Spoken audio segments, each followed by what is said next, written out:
experiencing what you do on Sunday mornings. I have absolutely no interest in the church. I was raised Catholic. I went to Catholic school. I did all my sacraments. I saw how corrupt and hypocritical the church was, and I want absolutely nothing to do with the Catholic Church. But thanks for inviting me. It was a fun service, fun event. I'll probably never come again.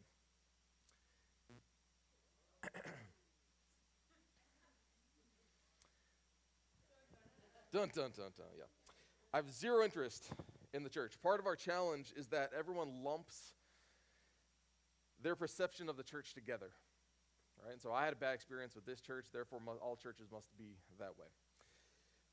We know this general story of our community.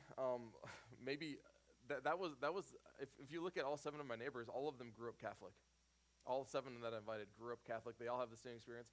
How many of them attend church regularly on Sundays? They have no interest in the church because of what they experienced in the church. Maybe that's a general storyline for you. Maybe that's your neighbors. Maybe that's your friends. Here's what's interesting about Levittown. Levittown is twice as Catholic as the rest of the state, over twice actually, but we are 1/38th as evangelical as the rest of the state. There are only 0.4 evangelicals in Levittown, but 19% of Pennsylvania would consider themselves evangelical. So another reason why Levittown is so highly post-Christian is because many in our community have lost faith in the Catholic Church, and then they lump us in with the general idea of the church, of which they're no longer interested in. So we feel this and we know this. Maybe that's some of your story. Maybe that's the story of your friends. In 1953, when Levittown was built, 76% of Americans had church affiliation, and the average Christian attended church 4 out of 4 Sundays a month. Maybe 8 out of 8 Sundays, because they usually came back on Sunday night or maybe Wednesday evening as well, right? This trend was fairly plateaued through the mid-90s, but the rise of postmodernity, the general philosophy bought by the masses that truth is relative, positioned Americans away from organized religion. So in 2018 was the first time in American history where church attendance dipped below 50%. And most Americans who did attend church only began attending church 2 out of 4 Sundays. And then what happened? COVID happened. And we saw this number dip below 50%. Or in 2019, 38% of Americans have church affiliation. In 2020, 31% of Americans have church affiliation. In 2021, 28% of Americans have church affiliation, and they attend, on average, 1 out of 4 Sundays a month. And again, those numbers are a little dated. I think that there's actually been a slight resurgence and a slight rebound since these numbers. But that's an interesting stat, I think. It's disheartening to me as a person who, leads a church, but I get it. Part of the reason the world is in the chaos it is, I think, is because there is a lack of mature followers of Jesus in the world. I think that if there were more mature Christians in the world, then the world would be a better place. It would be far less chaotic. I do truly believe that. If more people like Christ, we would be in a different place in the world, because I don't think the world is going to teach you Christian maturity. And so those people, the vast majority of Christians, right, they attend church maybe 1 out of 4 Sundays a month, and that's only a small number of our population. The world is not going to teach you Christian maturity. The world is not going to teach you self-sacrificial love as a way of life. The world is not going to encourage you to find purpose and meaning through grace and love. In fact, I think the world is going to teach us to naturally drift towards selfishness, self-preservation, not sacrifice and love. And so yes, what we do here on Sundays and beyond is really, really important. How we exist as a church community, what we do in our community for our community, these are really, really important things. I believe it's actually the most important work in the world. I think the work of the church is the most important work in the world. And of course, I work in the church, and so I have to say that, right? But I truly believe it. I really, really believe it. I think the redemption of Jesus Christ is the most important message that the world needs to hear. And therefore, being here consistently for all of us, I think, is important as well. Engaging and volunteering and practicing self-sacrificial love for the betterment of others, it's very important. So we need to be here to learn it so that we can live it well. Giving of our time, our money, our energy, something bigger than ourselves, all of these things are very important. The world is not going to teach you, but hopefully you learn here and you become more like Christ because of your time here. And so we're helping you become like Christ, which will make you a better person. It'll make your household better. It'll make your relationships better. It'll make your community better. I promise you that if you mature into Christ likeness, as Emily already said, life may not get easier necessarily, but you will be better at living life. And I get that Sundays isn't a sacred day anymore. It's not that you don't want to be here when you're not here. I don't think that's true. That we have online opportunities for you to plug into, and that's great. There's so much vying for our time and attention on Sunday mornings, isn't there? And it's not just us who are here faithfully, it's everybody else who may want to come to church, but they have other things that are calling them away. We have friends who would call, guys, you have no idea how many people call Restoration Church their home, but they haven't been here in 6 months. Because they have kids in every single sport available, and they have jobs that keep them away, and so many other factors, right, that keep them away from being here. But they love Restoration. They would, if they had to say, yeah, I have a home church, it's Restoration, they try to participate in things outside of Sunday mornings when they can. But just to throw this out there, because maybe you've experienced it, if you don't consistently engage, if you don't consistently engage, what the heck is going on with this today, friends? If you don't consistently engage, if you don't consistently engage with the body of Christ, nope, we're good. There we go.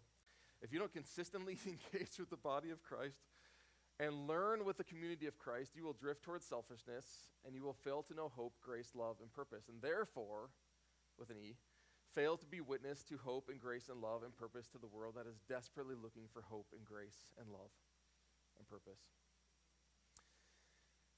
So yes, post-Christianity is on the rise in our area because Christians generally don't look very much like Jesus, which has created low trust in the church. And so we knew this 11 years ago. We knew all this 11 years ago when we started Restoration Church. So we determined that before we even started that we were going to be an outward-facing church, that we were going to be in our community, for our community, outward-facing, doing all that we can to help establish trust, again, with our community in the local church. One of the last things that Jesus said to his followers was this: go, make disciples of all nations, and you will be my witness in Jerusalem, Judea, Samaria, and to the ends of the earth. And so what's interesting about this word go in the Greek language is that it is a present participle. Does anybody know what a present participle is in the English language? Most of us don't know what it is in the English language, let alone the Greek language, right? But it just means, what does it mean? Continual action. Something that is always done, consistently done. And so go, we think, is a command that you do once. Maybe I go make disciples. We attribute this to the missionaries, right? They're the ones who are going. But no, Jesus is saying, as you go, as you live your life, as you tread upon this earth, I want you to be making disciples where you go, where you are, how you live. I want you to make disciples. As you bump up against the world in need of hope, you'll have an answer for the hope in which you have. And so will you go into the world and make disciples? As you go to the store, as you go to school, as you go to work, will you make disciples where you are? That's what Jesus is asking. By the way you live and love and interact with the world, make disciples. And so the question became for us, as we were, thinking about how is Restoration going to exist in the world? How are we going to exist within our community? How do you take this seriously? How do you take this command to go always, to live on mission, to live as a disciple maker? How do you take that seriously in a community as uninterested in that and in the church as ours is? And the answer that we came up to early on, and we still come to, and we still rely on and believe in, is that we will build bridges. But here's the thing about building bridges. A bridge is rarely built from one side of a chasm. No amount of gospel sharing, community engagement, or expression of generosity will change someone if they're not at least willing to take a step towards Jesus, if they're not willing to cross the bridge and come on over. So we need to be intentionally creative in the bridges that we build towards them. Because here's what I believe. Most people in our area may have given up on the church, but most people have yet to give up on Jesus. And so this is reason to rejoice despite the challenges it presents, right? And one of the main challenges being that the church is a primary conduit of the world, to the world of who Jesus is. And so people aren't going to come to Jesus because they think they have to come to Jesus through the local church, but they don't trust the local church, and so they're not going to come to the local church to learn about Jesus. And so what do? We have to be in our community, for our community, build bridges towards them, attractive bridges towards them, places that they'll want to go so that we can help them understand who Jesus is outside the context of the local church. And we have to be intentional then with our community to be in our community. So 2.5 years ago, we ventured to raise $400,000 through a campaign that we titled the Building Bridges Campaign. As we looked at opportunities to bridge the gap to our community, we realized that there were some bridges that needed to be built, but there are also some bridges that we already had that were just unattractive, that were not safe. It's not that we didn't have any bridges at all, right? We were building relationships with our community in all sorts of ways. We've been doing Be Rich for years, right? That's a bridge building experience to the church. I think the Little Blessings Preschool is a massive bridge, an attractive bridge to the community, right? We get to learn, build a relationship with our community through Little Blessings. I think of all the events that we've done since the day we opened, right? All of these are great bridges towards our local community. All the golden hunts that we do, great bridges. And I have so many awesome stories about this. You guys might think that's a silly thing, but I guess because I'm the primary architect of it all, like I have so many great relationships that I've built from people who never would have stepped foot in the church because of the golden hunts. And so it's certainly doing what we hoped it would do. And that starts on December 1st, by the way, for all of you who like to hunt for things. But that's just a few of the bridges that we already had, right? We had some really strong bridges, but we have some pretty low confidence bridges as well. Imagine that you're walking through the forest and you come across this bridge. And you're thinking, well, you know what? It is a bridge. It's functional. What's your confidence level in crossing this? How many of you would do it? I'd jump right on. I'd be like, oh, fun. This is gonna be a good time. Right? Different personalities have different abilities to do that. We had some bridges like this, right? It was a functional bridge, low confidence though. Our community would never want to cross something like this. So we had to go and we had to fix and repair some bridges. We also had to build some new ones. And so the first bridge that we had to repair was our back parking lot. Maybe you guys remember this. It was a gravel sea of rock. And it provided a lot of massive headaches for a lot of people. And puddles, yes. It was dangerous. Rocks would kick up behind cars. Our good friend Joel Waringa tells the story. He came out to his car one day and his windshield was shattered. His back window was shattered because a rock had been kicked up from something, a mower or a car or something, and it shattered his windshield. Dangerous, right? It's not an attractive bridge to the community. It doesn't present a lot of confidence. Our siding back there is all dented up from rocks that have hit it. I mentioned when it flooded, when it rained, it flooded. It became a swimming pool back there. Turned to ice then when it was cold, became a skating rink. I got a call one day from a neighbor across the street. He said, get all of your rocks out of Pinewood. All your rocks are washing down into Pinewood. And he was super ticked at the church because all of these rocks that we put 2 to 3 tons of rocks every single year back into that, and they would all wash down into Pinewood. And so it was not a good bridge, right? Did not present a lot of confidence to our community. And so we paved it. Super cool, right? We raised the money to pave this parking lot, and now it is a confident bridge. It's leaving a great impression on our community. And so many things have benefited. Little Blessing have benefited. Certainly the events have benefited. The whole church, I think, as a whole has benefited. We next want to tackle the Lower Commons because that was a space that we loved, but it was really super bland, and we wanted it to be a space for our youth. Since most of our youth are away right now, I want to invite my friend Stacy forward because she also has a group that meets down there. And she asked, because the whole thing is wrapped in hope. It's wrapped in these truths that Treehouse offers, that we are loved and we're not alone and that we have a future. And so anybody who goes down there is just wrapped, right? They're wrapped with this love, these messages. And so you have a group that meets on their Thursday evenings. A lot of them don't come to church here. Nope. Some of them do. No, actually a whole bunch of them do. Yeah, now, right? Probably because of the space. Recovery Row. Recovery Row. So talk to us about how this space, like the transformation, and there's more we're going to do with this space, by the way. It's not done, but how has the transformation of the space impacted your group? Okay, so not only is it just so much more comfortable with the couches, we do our meeting in a big circle so that we're all facing each other. Yeah. The words, and I have my phone up here because I asked them yesterday in our group chat, hey, can you guys, tell me a little something about what you think about the room that we're in. And it was how much they love the room, how very welcoming it is, and that they consider it home, a judgment-free zone that's important with the very best description, hope, in a room that reminds us to hold on and that pain ends. Then there's... Can you hear her speaking to the mic? Can you hear this? Can you hear me? Am I being loud enough? Oh, okay. And then it feels like a safe haven, like a peaceful and safe place to be where you don't need to have your guard up. The words on the walls are encouraging. We live in a world where we see and read so many mixed messages and negativity. That's so nice and comforting to be around words and the giant word hope. I immediately feel a sense of calmness and support when walking down those stairs. Hope that helps. I love that great room. I mean, isn't that beautiful?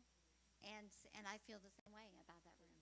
And we've had people sharing, you come in there broken, looking for healing, and we've had people sharing about the words on the walls, like, wow, I come down here, this is my first time at this meeting, and I see words on the walls that are exactly how I feel, or bring out exactly what I needed to say today. So it's pretty special. Awesome. Thank you. You're welcome. Thank you. Yeah, so you would think it's a simple thing, right? Just thanks, Stacy, to wrap a room in some words, but the impact it's making, I think, is super cool. And the youth would all say the same thing. It's a much better environment for the youth to grow into Christ-likeness down there. And so there's more that we want to do down there, but that was kind of the first step, is to get new furniture and then to wrap it into messages of hope. We also then went on to build a coffee shop in our community, for our community, called the Bridge Coffee and Community. Remember that the community, by and large, is not interested in coming to church anymore, and that stat is only going to increase, I think, as the years go on.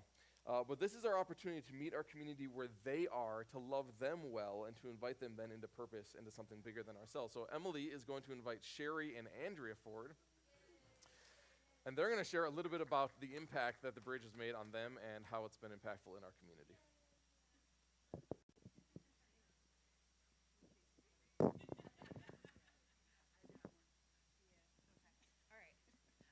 Now listen, we could have, as Andrea said, I could talk for an hour. So, and that's true. And Sherry has stories galore. Anybody who's been on the Bridge board has seen God do crazy things and the enemy come after it. So it's been a year, right, friends? I'm like, these are my friends in the battle, okay? And I asked them 2 questions, though, because I think these are the questions that you all need to hear their answers to, so that you can pray for this team, the board, and the ministry there, and the space and the people that come into it, okay? So the 2 questions. The first one is, how have you personally experienced, seen, or felt God at work in your life because of the Bridge? Okay, so I'm not good at speaking, and He's our manager if you don't know, okay? hi. And usually I have a counter in front of me, so like there's a defense, right? For people. Yeah. So it's weird to be up here with a microphone. Well, if I look back a year exactly, I was just hired at the Bridge. Yeah. So I was hired November 1st. And those who don't know me, I came from a huge corporate background of fine dining, restaurants, all that things.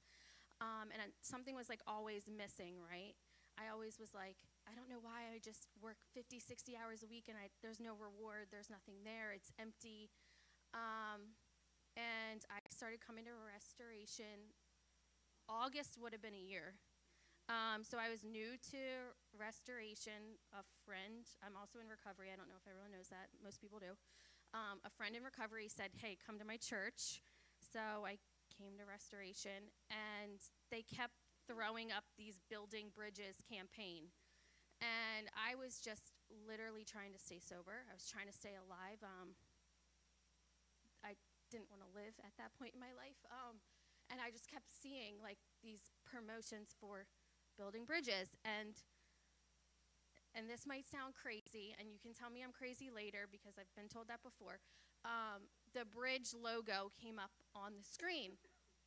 And I'm sitting there, and wholeheartedly, someone said to me, you better tell them that you've opened so many restaurants in your day. And I like looked to see if anyone was behind me, and I got chills all over. And I turned to Stacy, and I was like, do they have a manager? And she's like, yeah, they have a whole team already. And so then I just dropped it. And then each week I kept coming back, and it kept going up on the screen, And I was like, I'm just going to say, like, I'll help them, like consult for them, or I know how to get. How to open a restaurant? Yeah, I've opened a lot. So I said I'll just say something. So I said something, and they were like, we have no idea what we're doing. And I was like, well, I can help you pass health inspection. Let me just do you have manuals? Like I love creating manuals and systems. Like, let me help you. And then I was hired. But the biggest thing was, so I interviewed, right? And I say this all the time. I, for the first time in my whole entire life, sat down in that interview and said everything about myself. I was like, I'm a drug addict, I'm an alcoholic, I've stolen money from other employers, you should hire me. And they were like, and they all turned and looked at me and they were like, we love you. And I was like, wait, do I have the job? Like, I was so confused. And I handle the Bridges money every day with Sherry, of course. She checks me. But I get to be trusted. I get to be my authentic self. And I'm allowed to be super creative. And food is my love language. If you haven't eaten at the Bridge, it's like my second child. Of course, not my first child. Thank you. Yep. All right. My turn. Your turn. Okay, so you joined the board in January. Yes, but I was originally asked to join Yes. in 2022, Okay. and I was going through a really difficult physical I and know, I wanna mental. just, like, hug you both while you're I know. talking. I didn't want to. I know. It was a really hard time, and Yeah. my immediate answer was absolutely not. No. No. I don't even know what I would do. I don't know how to do that job. That's a really Just overwhelming no. Thank you, but no. And then a year and a half went by. And you were doing a lot of lot. work on yourself. A lot. Yes. You were very Yeah, and that makes a huge that difference. was my full-time job. Yes, because if you Um, hadn't done that work, yeah. I don't know how. Like that healing Sherry was a very different Sherry to ask in January Yes. of this year. And it made, and the Bridge had only been open for a month, and I got another phone call. Would you reconsider? Yeah. And it was because I had done all of that work in that year and a half. It was an immediate yes, and I felt like God was just like, "You got this. You might still not know what you're gonna do when you Yep. get in there, but you can do it. Yep. You'll be fine." It's true. Yeah. So, and I went in there and just started digging around, started organizing, and just I Yeah. don't know. It just kind of my confidence increased, and my love for spreadsheets came back, and Yeah, I a lot of took off. spreadsheets. Yeah, Yeah. and you know, it has challenged me and grown me, and In I've ways had you to probably make- never could have expected. Yeah, no, I mean, I'm Yeah. not a confrontational person. I don't like talking in front of large crowds, and I had to present sometimes hard information to people and make difficult decisions. And but it's fun now. I Yeah, like it. yeah, you yeah. know? Yep. Okay, that's a funny story too. Like there are people, you and Ross being some of them, that now have what is your certification? You are because you are ServSafe. this. Yes. And Did you ever that think was you'd not on my become a bucket list, serve safe no. person? No, because we need one of those people in the shop at all times Yep. in case the inspector comes. The things that we've learned, guys. So now we have multiple people who have that, and you're one of them. So Yep. thanks for passing that test. Sure, That yeah. also matters. Yep. Okay, so I'm going to keep you on the mic. Can you, because you do the accounting and all the book stuff in partnership with Andrea, can you tell us a God sighting you've had in the finances, even in the last couple months? This is where I'm going to cry because Yeah. it's just I joke to Ross. It's loaves and fishes. Like Yeah. I can't explain it sometimes. Throughout the summer, when business was slow and money was tight, I was still able to pay all the bills. And you know, It doesn't make sense. It Like, do- really, like- it doesn't. Yeah, you know, looking at what we should be bringing in to be able to pay the bills and what was coming in. And I know that Andrea made lots of sacrifices with Yep. staffing and all the things to be able to help that. But just we would be stressed out, and then the bill would be due, and the money would be there to pay it. And even little, Magically. yeah, like yeah. even little like silly things. In the middle of summer, when it was slow, I had to go get more checks, and it was going to be like $300 to get checks. And I went to the bank, went through the whole process, and got to the point where you click order, and their system shut down, and it didn't work. So I said, all right, I'll go home and see what I can find online. I found a 60% off coupon online and got it for like less than $100. And I was like But little that things like matters that, when like, every yeah. dollar counts. It matters Yeah. so much, Like, oh, right? thank you. Lord. Thank you for shutting down their system. Yeah, so that I had to go look and do something different. Yeah, but it's taught me. I mean, I've always been a trusting person. I think even in the hard times, knowing that God will provide, but just to see little examples of that all the time Over and there, over. Yeah. it's been really cool. That's cool. Okay. All right, now for you. How have you seen God in the business side of the Bridge? Like, personally, again, there's so many more stories she could share, but as a business, as the Bridge, what do you see happening? Well, first of all, I never thought you could mix This is true. not religion, but faith Yes. and business together, because I was from a corporate background. You never talked about politics, religion, or Yeah. anything. Like that just wasn't a thing. And so when I took the bridge on and they kept saying it was a ministry, I was like, you're picking the wrong person. Like I don't can't- get it. This I- doesn't make I sense, don't- right? I can't minister anything. But it's not me. It's 100% not me. And there's things that happen every single day in the bridge. Like, for instance, yesterday, the men's breakfast. So there's all these men sitting in there worshiping, but then in the community room, there's a group of women trying to stay sober and doing step work. And then in the opposite corner, there's a dad reconnecting with their kid because he finally has custody rights. And like and these customers for some reason tell me their life story, and I'm so grateful. And like I see this evolving in this shop that's just like when a customer walks up to the register and they're like, there's something different in here. The vibe is just really different. And yes, I don't it is. know how to Jesus. explain it.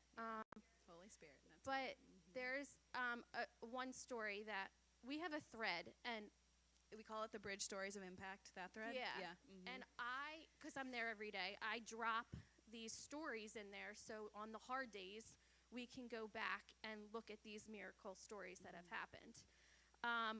So this morning, while I was praying about what I was going to say, I went back and read the last year's worth of stories, and I'm like sobbing in the shower about like all these crazy stories that have happened. But one, for instance, I don't know if everyone knows, on Wednesday nights we have an AA meeting At the Bridge. at the bridge. It started out with 7 of us. Yep. Last week we had 76 people. We've ran out of parking. Most weeks we run out of chairs. But there is a woman that when we first opened that Wednesday night meeting was coming to that meeting. And then she started becoming a customer. And then days when she wanted to pick up, she knew to come to the bridge. And she would just come and sit and have a coffee and just like ask to speak with me or Trevor or any of us. Most of us that work at the bridge are in the program, so we support each other. And she just called the bridge her safe place. So 2 weeks ago, this man comes in and says, I'm not going to say their name because that's anonymity, but he said, my daughter just was found dead in Kensington. And I literally talked to her a few weeks prior. She wasn't coming to meetings. We were trying to figure out where she was. And he's like, I want to have her funeral lunch in here. I can't really afford much. I can't afford to have it somewhere else. But this was her safe place. And can I have it here? And of course, immediately I was like, absolutely. $12 a head, okay? Like I just came up with a random number. Because one, I wanted to give this back to her. And 2, I knew that they didn't have the money. And it turned out to be, and I ended up getting COVID and I was out sick. But Sherry came in and worked it. And our team rallied around them. They got all their food out. It was a lot of people. Yeah, I mean, they filled the conference room and they had nothing but good things to say. They were very patient with us. And then the father knew Trevor was in recovery and hands him an envelope saying thank you. And like that is just one story where Trevor also got a car. I don't know if everyone knows this. So Trevor was gifted a car. Trevor, if you don't know Trevor, he's our barista. He was gifted a car from someone here from Restoration because he hasn't been able to drive in 5 years because of his recovery. And he was gifted a car, so then that man gave him that money, and now he was able to pay for insurance. So, Yeah, as much as the customers feel it, the employees have as well. Yeah, it's and for the first time in my entire life, every single person on staff right now has a connection with God. And we all talk about it openly. Like, it's so crazy. Like, if one of us starts getting testy, they're like, hey, go pray, take a walk. And I'm like, you couldn't say that in a corporate setting. And like, or if one of us is struggling with wanting to drink or use, we just turn to each other and they're like, okay, let's take a second and pray together. Like, where could you do that you're getting paid to do it? That's all I have. Okay, so you can tell there are many, many, many more stories, and that's just a few of them. But we wanted to share them because it matters that you all hear the inside And maybe we can find a more regular way to share those kind of stories. But thank you for being patrons of the bridge. Thank you for contributing to the Building Bridges campaign that allowed this to happen. There's a lot of tears in the room right now because you have just experienced the Holy Spirit at work through the bridge, through the word of our testimony, right? So thank you. Keep praying for the bridge. Pray for Andrea, pray for Trevor, pray for the staff, pray for Sherry, Joe, Diana, and Ross as the board. It's a place that has only just begun. That's the thing. This story has only just started. So God, may you use it, right? Come on Saturday to the birthday party. Yes, we'd love to have you, okay? We turn it back to you? Yeah. Good luck following that up. I know we got a late start today because of the tech issue, so I apologize. I'm just going to keep you here just a few more minutes if you're okay with that. So we have other plans beyond everything we've talked about to upgrade our kitchen downstairs, again, the youth space, the fellowship hall, all these things need upgrades. And we thankfully have the money to do all those things. The goal at the beginning of this campaign was that we would raise $400,000 over 3 years, and initially we had a pledge of $401,703. How incredible was that? But we were told to include in our planning that 10% of the pledges wouldn't come in for all sorts of reasons: job loss, people would move away, people would leave the church, all those things have happened. And within 7 months remaining, we have 7 months left of this campaign, we have made our pledge now. We've adjusted our pledge to $370,000, which is still incredible. It's still within the 10% range that we said to adjust for. And here's the incredible thing. We have already raised $348,000 towards this campaign. So thank you for your contributions. I'm going to invite the band. Should we sing? Do you guys want to sing a brief song real quick? All right, let's do it.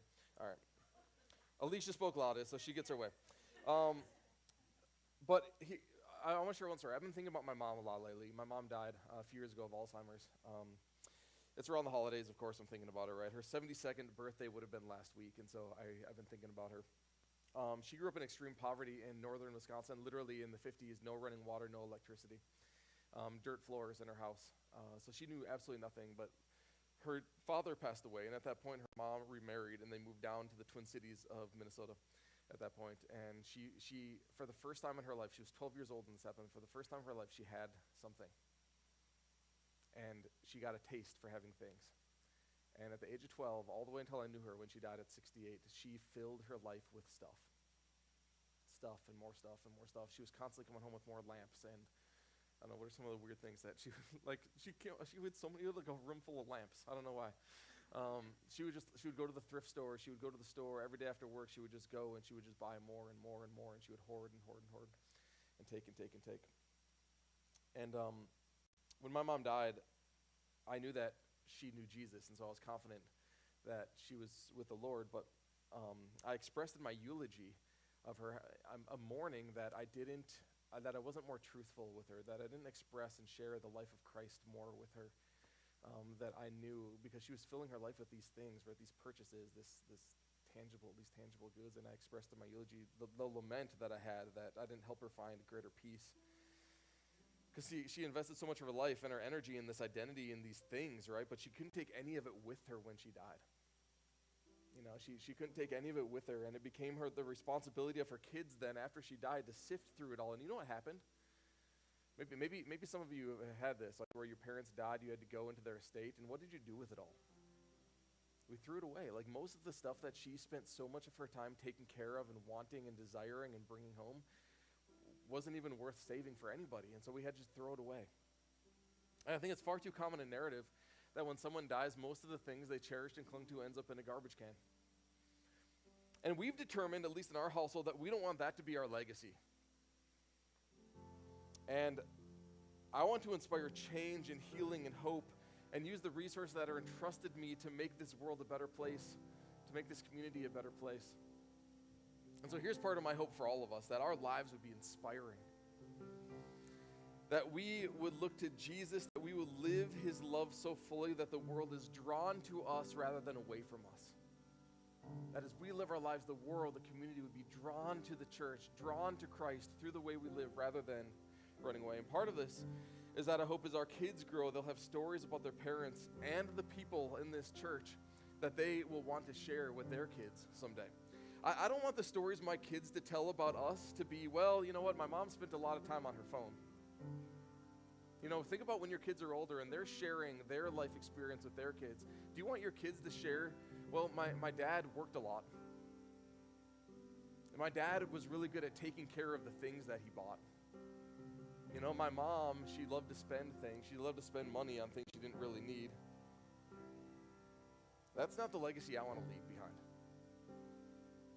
I want to leave a legacy. Man, my dad, he cared for people well. He gave of himself. He was present with us. He was self-sacrificial. He reached out to those in need. He was present where he was. My mom, she would share the love of Christ where she went. She would give. She would serve. She would come around hurting people. Like, I want them to look at their church growing up, because we've talked about this, right? Kids, as they get older, they leave the church in droves. I want our kids to be so attached to the good things that they not only participated in here, but seen here, that they're like, man, my church was amazing.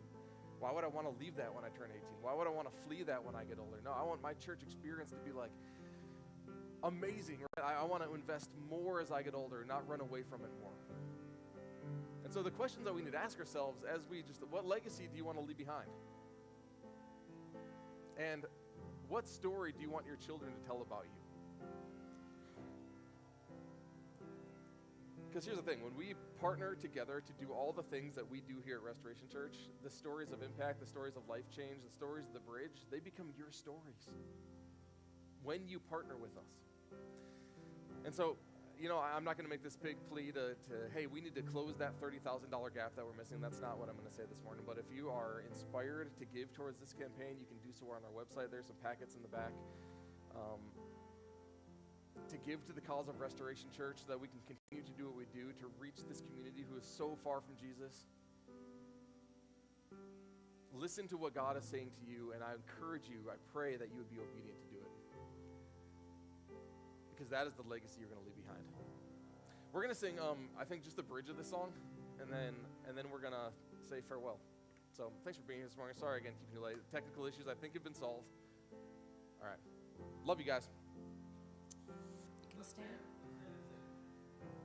We're going to start at May His Favor Be Upon You for Dustin in the back. May His favor be upon you and 1,000 generations, and your family and your children and their children and their children. May His presence go before you and behind you and beside you, all around you and within you. He is with you, He is with you. In the morning, in the evening, in your coming and your going, in your weeping and rejoicing. He is for you, He is for you, He is for you, He is for you.